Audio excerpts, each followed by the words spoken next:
to the British government. Boycott British goods. 73. Making in mass a ship British tea into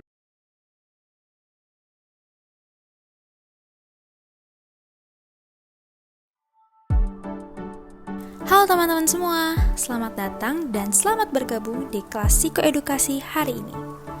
Sebelum memulai kegiatan dan menonton video kali ini, teman-teman semua diberikan kesempatan untuk menyiapkan air minum dan mencari tempat duduk yang nyaman.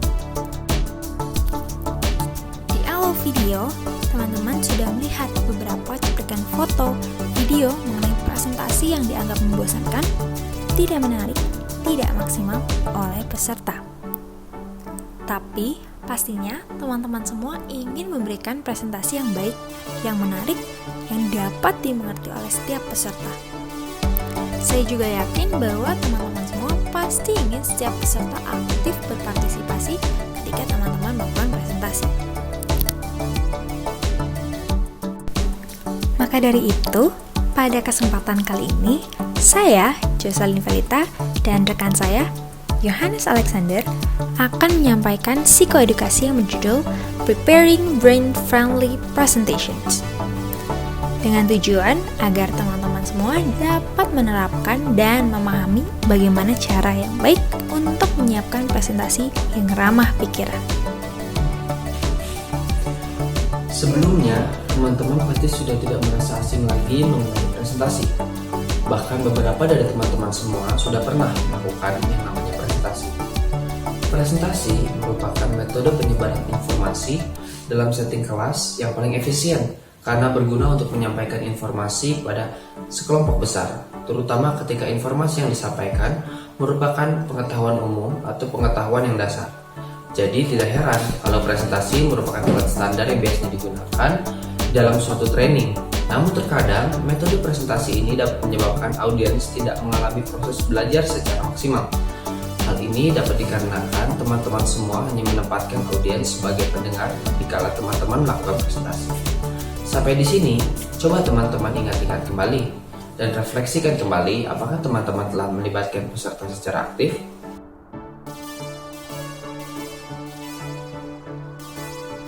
Padahal, sebenarnya belajar membutuhkan proses mental dan cara berpikir dari individu itu sendiri yang terjadi dengan cara melihat, mendengarkan, bahkan melakukannya. Program training dapat melibatkan metode presentasi, namun perlu didampingi dengan melibatkan keaktifan peserta serta memaksimalkan pemahaman dan daya ingat melalui teknik partisipatif. Terlebih, di masa pandemi ini, kita akan banyak melakukan presentasi, seminar, training secara virtual karena terbatas interaksi secara langsung. Oleh sebab itu, pada video ini, kami berdua akan memberikan beberapa langkah-langkah dalam bagaimana merancang dan menyiapkan presentasi yang maksimal, mampu melibatkan partisipasi dari audiens, serta dapat memaksimalkan pemahaman audiens. Oke, tanpa berlama-lama lagi, mari kita masuk ke kelas hari ini. Tunggu dulu. Untuk mencapai tujuan dari kegiatan hari ini, teman-teman diminta untuk tidak men-skip video ini, mencatat setiap informasi yang teman-teman rasa penting untuk dicatat, serta terlibat aktif dalam setiap kegiatan kali ini. Di sela-sela video kali ini, kami juga akan berhenti untuk mendapatkan tanggapan, jawaban dari teman-teman semua. Let's learn together. Materi yang akan disampaikan pada kelas hari ini terdiri dari 4 subtopik. Pertama, gain your audience interest. Kedua, maximize understanding and retention. Ketiga, involve participation during a presentation. Terakhir, reinforce presentations. Hal pertama yang perlu diperhatikan oleh teman-teman semua adalah bagaimana kita bisa membangun ketertarikan dan minat dari audiens kita. Karena presentasi yang efektif terjadi apabila para audiens dapat mempertahankan atensinya dari awal materi hingga akhirnya. Presentasi yang dilakukan secara virtual tentunya memberikan para trainer sebuah tantangan tersendiri untuk dapat memikirkan cara-cara seperti apa sih yang tepat untuk mempertahankan minat peserta. Mungkin trainer perlu menggunakan beberapa teknik yang berbeda dibandingkan dengan kelas tatap muka. Dan tentunya interval presentasi yang dilakukan akan berdurasi lebih pendek. Di sini terdapat 5 cara yang dapat dilakukan untuk mendapatkan minat para peserta. Introductory exercise. Sebelum mulai presentasi, di sini teman-teman dapat membuat sebuah games yang secara tidak langsung memperkenalkan poin-poin utama dari inti presentasi. Contohnya, seorang trainer akan mengadakan pelatihan mengenai pentingnya problem solving yang kreatif dalam sebuah organisasi. Sebelum mulai, trainer tersebut dapat memberikan sebuah games untuk membangun minat peserta. Di sini saya akan memberikan teman-teman semua salah satu contoh games yang dapat digunakan untuk meningkatkan minat peserta sekaligus memperkenalkan inti presentasi berdasarkan training tersebut. Hal yang dibutuhkan dalam games tersebut adalah selembar kertas, sebuah ballpoint, dan teman-teman dapat menggambar 6 buah garis. Kalau sudah, mari kita coba bersama-sama. Instruksinya adalah teman-teman semua harus membuat 4 segitiga dari 6 buah garis yang ada. Saya akan memberikan teman-teman waktu sebanyak 20 detik.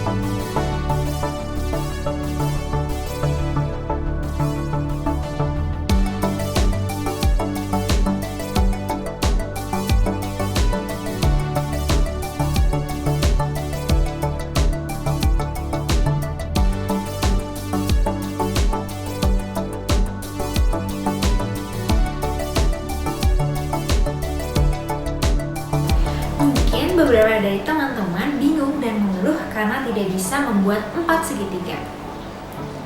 Salah satu alasannya mungkin karena teman-teman tidak memiliki cukup garis untuk membuat 4 segitiga tersebut. Namun sebenarnya kita memiliki cukup garis untuk membuat 4 segitiga. Solusinya terletak pada pembuatan piramida 3 dimensi, seperti yang diberikan di gambar di samping. Teman-teman dapat melihat bahwa terdapat 3 segitiga yang berdiri dengan satu aras, sehingga kalau dijumlahkan terdapat 4 segitiga yang dibuat dengan 6 garis. Setelah trainer menjelaskan mengenai bagaimana menyelesaikan games tersebut, trainer dapat mengaitkan games tersebut dengan inti presentasi yang akan disampaikan, yaitu creative problem solving. Misalnya, seorang trainer dapat mengatakan bahwa games ini sejalan dengan permasalahan yang sering dialami kebanyakan orang dalam sebuah organisasi. Seringkali mereka mengatakan bahwa mereka tidak memiliki sumber daya manusia yang cukup untuk menyelesaikan sebuah pekerjaan. Namun, padahal sebenarnya mereka memiliki sumber daya manusia yang cukup untuk menyelesaikan pekerjaan yang diberikan. Tetapi, individu perlu berpikir secara kreatif untuk dapat menyelesaikan tugas tersebut. Oleh karena itu, individu perlu mengetahui pentingnya bagaimana menggunakan problem solving yang kreatif dalam organisasi.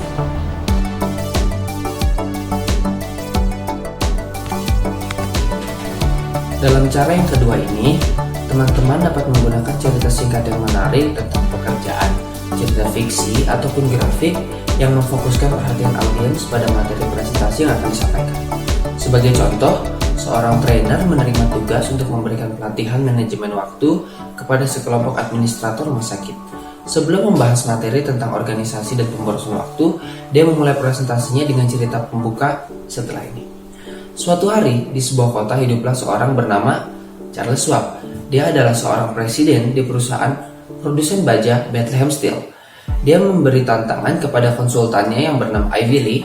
Dia berkata, tunjukkan cara untuk menyelesaikan lebih banyak hal dengan waktu terbatas yang saya miliki, dan saya akan membayar kamu berapapun yang kamu mau. Lee memberikan selembar kertas kepada Schwab dan berkata, tuliskan aktivitas yang harus kamu lakukan besok dan beri nomor sesuai urutan dari yang paling penting ke yang paling tidak penting. Besok pagi mulailah melakukan nomor 1 sampai selesai. Jangan khawatir jika kamu tidak bisa menyelesaikan semua aktivitas yang telah ditulis, setidaknya kamu telah melakukan hal-hal yang paling penting terlebih dahulu. Beberapa minggu kemudian, Schwab mengirim Lee cek sebesar $25.000. Pada saat ini bernilai sekitar kurang lebih 6,5 miliar rupiah, dengan catatan yang mengatakan bahwa pelajaran itu adalah pelajaran yang paling berharga yang pernah dipelajari. Dalam jangka 5 tahun, metode ini mengubah perusahaan Bethlehem Steel menjadi produsen baja independen terbesar di dunia. Dari contoh ini, kita bisa melihat bahwa trainer menggunakan cerita Schwab untuk menarik perhatian dari audiens agar fokus pada materi tentang manajemen waktu yang akan dia sampaikan. Langkah ketiga adalah initial case problem. Langkah ketiga ini di mana teman-teman itu dapat memberikan sebuah masalah atau kasus singkat yang berkaitan dengan materi yang akan teman-teman paparkan. Di mana kasus tersebut akan mendorong audiens untuk tetap fokus pada presentasi teman-teman guna menyelesaikan masalah yang diberikan. Sebagai contoh, seorang trainer memberikan masalah dalam sebuah kasus singkat tentang cedera atau masalah yang terjadi dalam suatu pekerjaan. Sebagai contoh, Sarah, seorang yang bekerja sebagai sekretaris, dia berkendara ke tempat kerja setiap hari. Rute ke tempat kerja ia bekerja selalu melewati kantor pos. Setiap hari dia berhenti dan mengambil surat untuk kantornya. Dan dalam perjalanan pulang, dia mengantarkan surat-surat tersebut. Nah, suatu hari dalam perjalanan pulang, dia terlibat dalam kecelakaan dan ia pun terluka. Nah, dalam hal ini, teman-teman semua atau trainer itu dapat memberikan pertanyaan pada audiens. Seperti, apakah Sarah akan mendapatkan kompensasi dari kecelakaan ini? Dan teman-teman boleh mempersiapkan audiens untuk menjawab pertanyaan ini secara sendiri. Setelah itu baru teman-teman semua mulai membahas faktor-faktor yang menentukan cedera-cedera atau masalah terkait pekerjaan. Pada cara ini, teman-teman dapat bertanya kepada partisipan tentang topik dari presentasi walaupun mereka mungkin tidak terlalu mengerti. Hal ini akan membuat mereka termotivasi untuk mencari jawaban dari pertanyaan-pertanyaan yang timbul dalam pikiran mereka. Sebagai contoh, saat seorang trainer sedang mempersiapkan presentasi tentang teknik-teknik untuk mengelola pertemuan secara efektif, ia dapat memberi peserta tes benar salah seperti yang kalian bisa lihat di layar.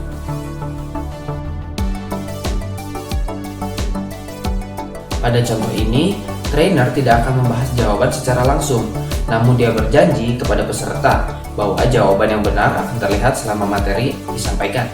Dengan cara ini, peserta kemungkinan besar akan mendengar apa yang disampaikan oleh trainer tersebut. Pada cara kelima ini, trainer dapat memberikan highlight atau poin-poin menarik dari presentasi yang akan disampaikan dengan cara yang antusias, tentunya untuk menarik minat dan keterlibatan dari peserta. Contohnya, sama seperti ketika di awal video, kami memberitahukan beberapa poin dan highlight yang akan disampaikan di video kali ini pada teman-teman semua. Sampai pada tahap ini, teman-teman perlu mengingat bahwa tujuan instruksional seorang trainer dalam membuat sebuah presentasi adalah untuk memaksimalkan pemahaman peserta dan daya ingat peserta akan materi yang teman-teman semua sampaikan. Para peserta akan dapat belajar lebih banyak jika mereka dapat memfokuskan perhatian mereka pada materi dan dapat membuat ide-ide yang relevan berdasarkan materi pembelajaran yang diberikan oleh teman-teman semua. Di sini kami akan berikan 5 cara yang dapat dilakukan untuk memaksimalkan pemahaman dan daya ingat peserta yang dapat diterapkan secara tatap muka ataupun secara virtual. Cara pertama pada subtopik ini adalah opening summary. Pada cara ini, teman-teman semua dapat membuat sebuah ringkasan berupa poin-poin penting atau juga sebuah kesimpulan singkat mengenai presentasi yang akan disampaikan. Langkah ini akan sangat membantu para peserta untuk mengetahui bagian penting mana yang perlu mereka berikan atensi lebih untuk mendengarkan lebih lagi.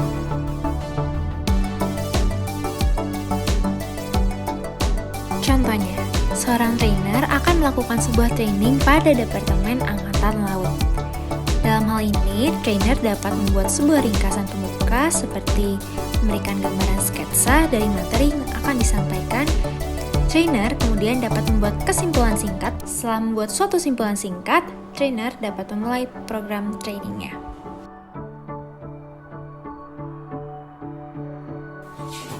Pada cara ini, teman-teman dapat mengurangi poin-poin penting dari presentasi dan mengubahnya menjadi headline atau tajuk utama agar lebih mudah untuk diingat. Sebagai contoh, seorang pelatih sedang memberikan presentasi tentang supervisory styles. Dia memutuskan untuk menggunakan 3 istilah menarik dengan menambahkan sedikit warna dan animasi. Teman-teman dapat melihatnya di sini.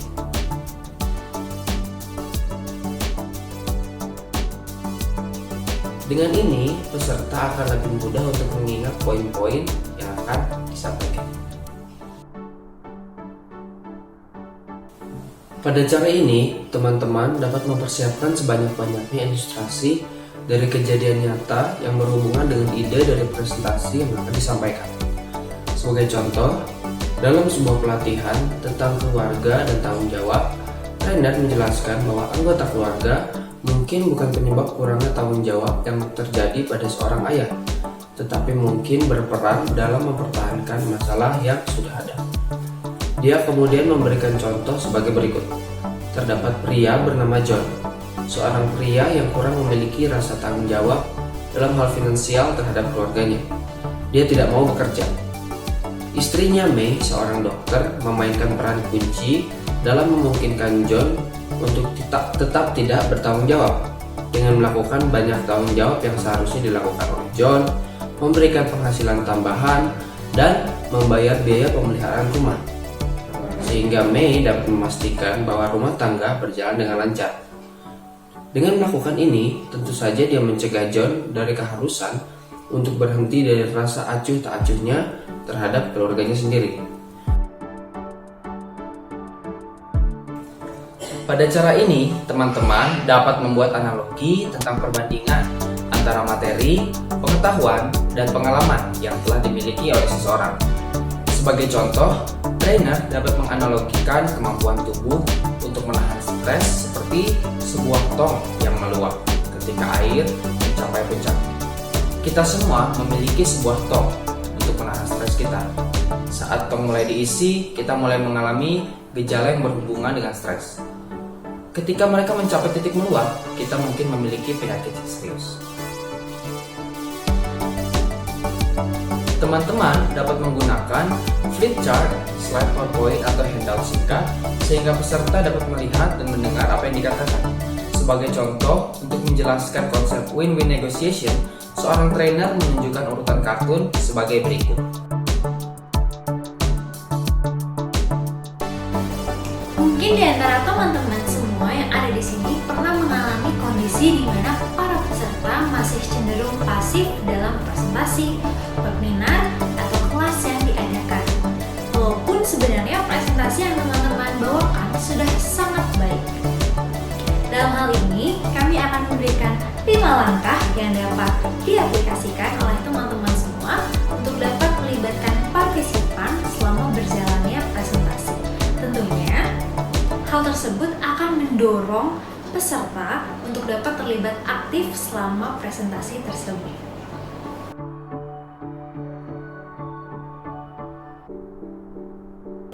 Pada langkah ini, teman-teman dapat mencoba untuk memberikan peserta tanggung jawab untuk mendengarkan pemaparan materi secara aktif. Setelah mendengarkan, di akhir sesi, teman-teman juga dapat memberikan sebuah tugas kepada para peserta yang dapat teman-teman berikan secara berkelompok ataupun individual. Misalnya, untuk meminta mereka membuat sebuah kesimpulan, membuat poin-poin terkait bagian mana yang mereka setujui dan bagian mana yang tidak mereka setujui terkait materi yang disampaikan. Mari kita lihat contohnya. Seorang trainer memberikan sebuah training tentang 6 strategi untuk mengatur dan mengkomunikasikan sebuah informasi yang baik. Dalam hal ini, trainer dapat meminta peserta untuk menyimak dengan sama mengenai masing-masing strategi, sehingga di akhir presentasi mereka mampu memberikan ringkasan kepada teman seduduknya. Dalam kelas virtual, teman-teman juga dapat membuatkan sebuah breakout room atau board yang berisikan beberapa orang di mana mereka bisa saling bertukar catatan atau berdiskusi mengenai materi yang mereka peroleh tadi. Nah, contoh tadi merupakan contoh yang dapat teman-teman terapkan baik ketika teman-teman melakukan presentasi di kelas virtual maupun tatap muka. Mari kita lanjut ke langkah berikutnya. Pada cara ini, teman-teman dapat memberikan instruksi atau form pada peserta agar membuat catatan selama presentasi. Teman-teman juga dapat berhenti sejenak untuk memberi waktu bagi para peserta untuk menulis reaksi atau gagasan mengenai apa yang telah dipresentasikan. Sebagai contoh, ketika sesi pelatihan tentang pendelegasian, trainer dapat membagikan selebaran yang berjudul The Do's and Don'ts of Delegation. Format selebarannya adalah 2 kolom terpisah yang kalian bisa lihat di layar. Saat presentasi diberikan, peserta dapat mengisi kolom-kolom tersebut. Langkah ketiga ini juga merupakan langkah yang dapat dilakukan teman-teman semua untuk dapat melibatkan partisipasi dari audiens terlebih dalam kelas virtual. Pada langkah ketiga ini, teman-teman dapat berhenti menyampaikan materi dan teman-teman dapat menantang audiens untuk dapat menjawab pertanyaan yang teman-teman lontarkan. Atau mungkin menantang audiens untuk secara acak dapat memanggil peserta untuk memberikan komentar mengenai jawaban peserta lainnya. Teknik ini merupakan salah satu langkah yang baik untuk dilakukan dalam kelas virtual. Karena teknik ini dapat meminimalkan peserta untuk keluar selama sesi sedang berlangsung. Contohnya, teman-teman sekarang sedang menonton video kami mengenai preparing brain-friendly presentation. Di sini kami akan memberikan sebuah kuis pada teman-teman semua untuk menguji pemahaman teman-teman perihal materi ini. Pernyataan mana yang termasuk dalam 5 ways to gain your audience interest?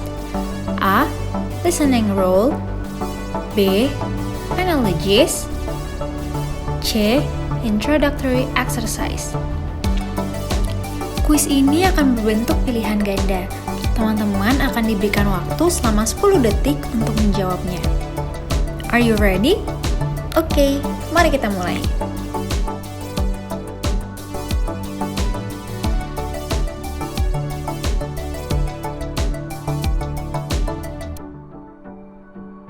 Bagaimana? Apakah teman-teman bisa menjawab pertanyaan tersebut? Sekarang saya akan beritahukan jawabannya. Jawabannya adalah C, atau Introductory exercise. Sedangkan listening role berada pada 5 ways to involve participation during a presentation. Dan analogies berada pada 5 ways to maximize understanding and retention. Pada cara ini, teman-teman dapat memberikan informasi yang berbeda kepada peserta yang berbeda. Teman-teman dapat memberikan peserta waktu untuk dapat membandingkan catatan dan secara singkat memberikan waktu untuk saling mengajar dan berdiskusi dengan peserta lainnya.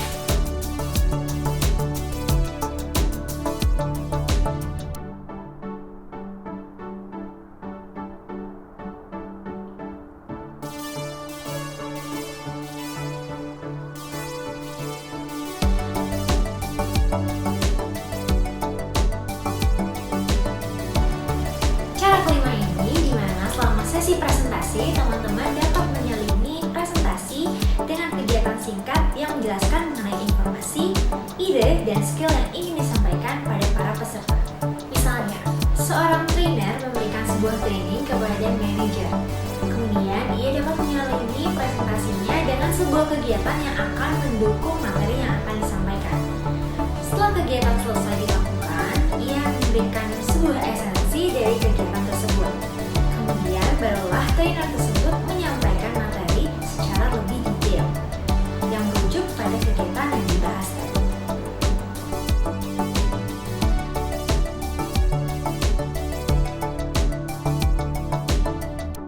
Kelamaan kerja di depan komputer bikin merasa sering sakit kepala, mata kering atau berair, penglihatan buram, leher pegel-pegel sampai sakit pinggang.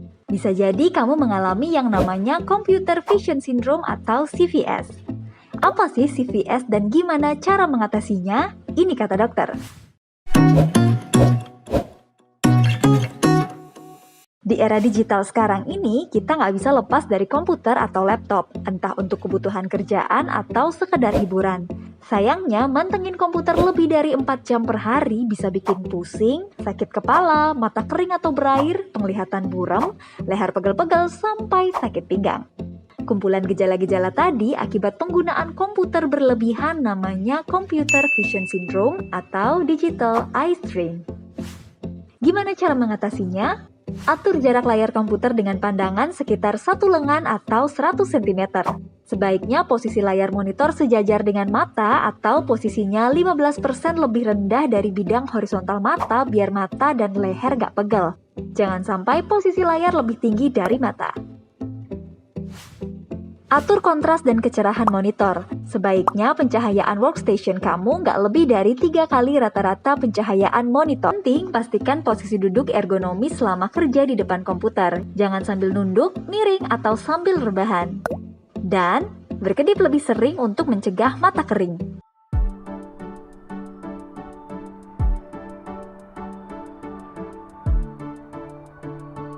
Ketika presentasi telah selesai dipaparkan, biasanya teman-teman merekap poin-poin utama yang dipaparkan di materi dan menyediakan sesi tanya jawab.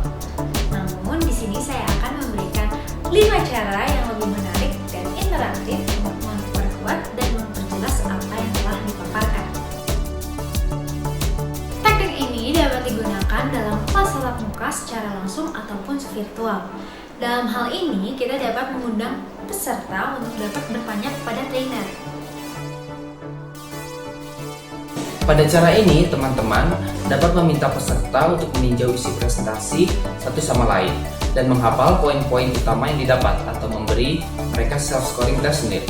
Sebagai contoh, seorang trainer memberikan presentasi tentang 6 motivasi yang berpusat pada pekerjaan yang menurut Herzberg memiliki efek jangka panjang pada sikap karyawan.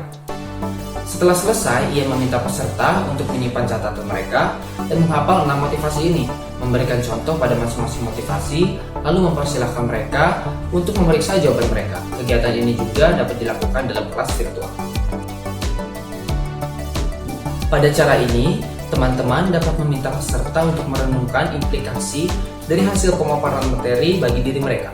Teman-teman juga dapat memanfaatkan format grup apapun yang dirasa akan memaksimalkan jalannya proses diskusi. Di sini ada beberapa pertanyaan yang teman-teman bisa jawab di kolom komentar. Pertanyaan pertama adalah, manakah dari cara-cara yang telah disampaikan di video ini merupakan cara yang mudah dan cara yang sulit untuk teman-teman praktekkan? Dan berikan juga alasannya. Yang kedua, apa yang membantu teman-teman untuk mengingat poin-poin penting saat menonton video ini? Nah, boleh tuliskan di kolom komentar ya, dengan format yang telah tertera. Pada langkah ini, kita dapat memberikan sebuah kasus permasalahan untuk diselesaikan oleh para peserta berdasarkan materi presentasi yang telah diberikan. Sebagai contoh, di akhir presentasi mengenai materi etika psikologi yang dilakukan oleh seorang dosen, mahasiswa dibentuk menjadi 3 kelompok dan diberikan sebuah kasus. 3 hari kemudian, orang tua siswa tersebut ingin bertemu dengan Anda dan bertanya, mengapa anaknya belakangan ini murung dan sedih. Orang tua mengajak anak bicara, namun anaknya selalu diam. Dari kasus tersebut, bagaimana sikap Anda dalam menghadapi situasi ini? Ini merupakan langkah terakhir yang dapat teman-teman lakukan untuk dapat memperkuat dan memperjelas materi presentasi. Pada langkah ini, teman-teman dapat merancang sebuah aktivitas yang akan dilakukan para peserta, namun dapat merangkum atau mengilustrasikan seluruh materi atau training yang diberikan. Teman-teman dapat memanfaatkan salah satu pendekatan experiential learning seperti role play games and simulation, observasi, tugas menulis, dan action learning. Video yang kami bahas merupakan berbagai cara yang dapat dilakukan oleh teman-teman semua dalam menyiapkan brain-friendly presentation. Sekarang kami akan merangkum materi kali ini dan memberikan contoh mengenai presentasi yang dirancang dengan baik atau well-designed presentation. Terdapat 4 cara yang dapat dilakukan untuk menyusun well-designed presentation. Pertama, buatlah sebuah strategi untuk membangun minat dari audiens. Ketika minat audiens telah terbangun, barulah di sini teman-teman dapat memberikan informasi atau materi yang ingin disampaikan. Hal ini bertujuan agar setiap materi yang dibagikan dapat tertanam dan dapat diperhatikan secara penuh oleh para peserta. Kedua, gunakanlah cara-cara yang telah dijelaskan pada video sebelumnya untuk memaksimalkan pemahaman dari audiens. Ketiga, berhentilah sesekali dan libatkanlah peserta. Trainer dapat meminta peserta untuk menjawab pertanyaan, bertanya, atau bahkan menanggapi jawaban dari peserta lainnya. Hal ini bertujuan untuk mendapatkan partisipasi dari peserta. Keempat, ketika presentasi telah selesai dilakukan, perkuatlah apa yang telah diajarkan dengan strategi yang baru saja dibahas di video ini. Setelah ini, kami akan memberikan sebuah contoh mengenai well-designed presentation. Mari kita langsung lihat dari contoh berikut ini. Sebagai contoh, seseorang akan menghadiri training mengenai gaya kepemimpinan situasional yang dikembangkan oleh Ken Blaukaart. Menurut model kepemimpinan ini, gaya yang disukai seorang pemimpin tergantung pada karakteristik orang yang dipimpinnya. Gaya-gaya tersebut mengacu pada mengarahkan, melatih, mendukung, dan mendelegasikan. Yang pertama, untuk membangun minat dalam presentasi, teman-teman dapat menggunakan pertanyaan tes seperti dari 4 gaya di atas, karakteristik seperti apa yang mungkin akan Anda gunakan. Dapatkan beberapa tanggapan dan terima jawaban peserta, dan jangan dulu mengungkapkan jawaban yang benar. Yang kedua, sediakan handout yang berisi jelaskan faktor situasional dan deskripsi umum dari masing-masing gaya. Sebagai contoh, teman-teman akan memberitahu audiens bahwa orang-orang yang tidak dewasa merupakan individu yang tidak mau bertanggung jawab dan kurang berkompetensi. Individu tersebut paling baik ditempatkan dengan pemimpin yang direktif, di mana pemimpin tersebut dapat memberikan pengawasan yang jelas, menetapkan tujuan, dan mengorganisasikan tugas dalam pekerjaan. Dalam hal ini, teman-teman dapat mengundang peserta untuk membuat catatan pada selebaran tersebut. Teman-teman dapat menggunakan grafik pada slide untuk mengiringi presentasi agar lebih menarik. Yang ketiga, teman-teman dapat membagi peserta menjadi 4 kelompok dan memberikan satu tugas pada setiap kelompok. Yang pertama penanya, yaitu mengajukan pertanyaan tentang gaya ini. Yang kedua penjawab, yaitu menjelaskan mengapa Anda setuju bahwa ini adalah gaya terbaik yang digunakan dalam situasi ini. Yang ketiga penentang, jelaskan mengapa Anda tidak setuju bahwa gaya tersebut tidak cocok untuk situasi ini. Dan yang terakhir pemberi contoh, yaitu berikan situasi yang berhubungan dengan pekerjaan di mana gaya ini memang cocok digunakan untuk situasi tersebut. Yang keempat, teman-teman dapat memberikan peserta beberapa kasus yang perlu diselesaikan. Minta mereka untuk mengidentifikasi gaya mana yang paling cocok untuk setiap situasi. Teman-teman dapat menggunakan role-playing activity di mana para peserta diminta untuk memerankan setiap gaya. Lalu diskusikan reaksi peserta lainnya terhadap role-play tersebut. Terakhir, adakan sesi tanya-jawab di mana trainer akan ditanyai pertanyaan terakhir tentang model tersebut.